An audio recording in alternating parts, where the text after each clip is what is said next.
All right, everybody, the time is finally here.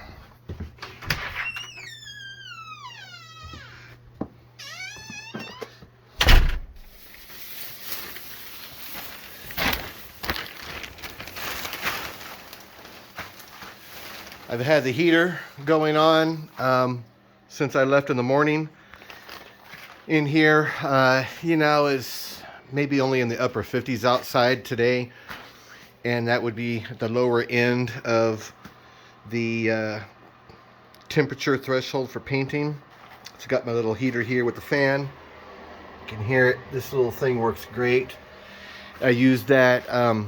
So I built these painting booths, stuff like this, like in clients' garages. Not like up to the ceiling how this is, because I had to do it this way because of how big the Humvee is. But normally, when I'm painting doors or painting, whatever for clients, because I do home remodeling, I have two of those cheap, like 10 by 10 not awnings, the little pop-up deals. Whatever those darn things are called. Anyways, so I have two of those, and I put those together, tape them together, and then I do the plastic all around them to make a booth. And then I have a bunch of sawhorses I put in there, and then I get all that going. So anyway, so same thing here, but like I said, up to the ceiling with big fat. That's taped up. You can kind of see it. There you go. With the big fat washers to hold this up. I took those brackets off and then pulled the plastic over the top of it. And then here I actually just, cut a slice and stuff there. Oh, you know what? I need to put tape there probably, just because I want to make sure everything is taped up good.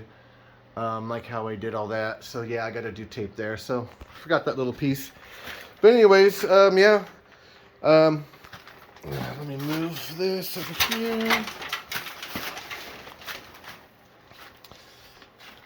Yep, so got everything. I've had my little heater. I've had that going since I left in the morning. And the metal's warm. Plenty warm enough.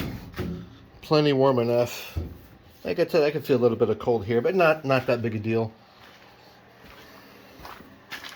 Yeah, a little colder out here.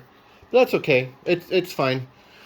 Just didn't want things to be all super cold, because it's still we got hail yesterday here, and it snowed just like another 1,000 feet up in the mountains. Yeah,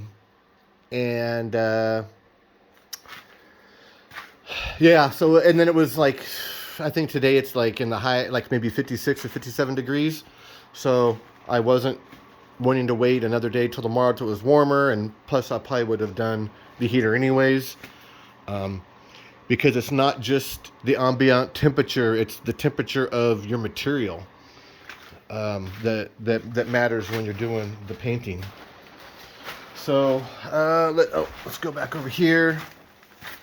So now this stuff here,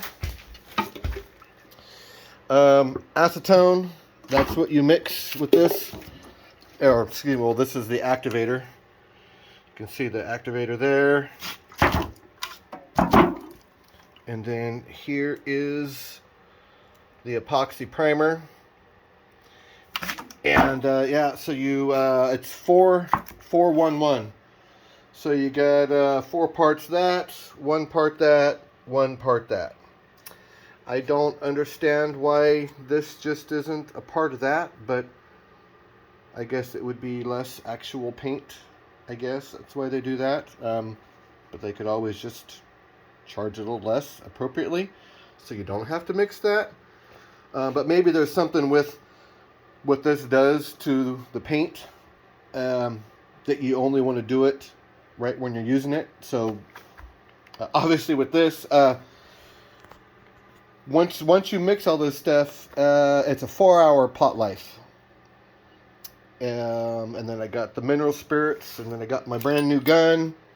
It's just a Harbor Freight deal. Got the a filter water filter there, a new one. I got the metal one. They have a plastic one, but I'm not going to mess with plastic, so I got the metal one of those. Got this gun, and I have a 1.8 tip on that. This was the, it was a kit. It has the 2 guns. It has a smaller gun, and then for this, it has the 1.4 and the 1.8. I'm going with the 1.8. And yeah, so got all that stuff ready there. And I'm finally getting around to priming this thing. It's been a pretty arduous journey to get to this. I'll go into all that in a later video. But anyway, so the one thing you want to do, this burgundy color Scotch scrub pad, get these at Home Depot or whatever. You want to go over all of the metal with that. Oh, that's for my light back here, so when I go to paint, I can actually see what I'm doing. But yeah, so you want to go over the whole cab, inside and out, with that Scotch scrub pad, and just give everything a good scrubbing. And then I had to use my pressure washer for it. So I thought, oh, just after I scrub it with that, because I had already pressure washed it. I'm like, oh yeah, I need to go over everything with the scrub pad. And I thought just, having my hose and having on like the flood mode and just a whole bunch of water. But as I was wiping it off, I was getting the stuff on my clean rag. So I'm like, oh, this is just not getting all of it off. So I had to get my pressure washer back out. And yeah, and then I just went over the whole thing inside and out with the pressure washer, just to make sure it was going to be all good. So anyways, yeah, finally here, and everything is all dextered out in here, and that goes for underneath there too. Complete wrappage. So yep, I just got to get up there and put the tape up there, the one little spot I forgot. And yeah, I'll be making a video tomorrow of this thing finally all primered. Catch you guys next time.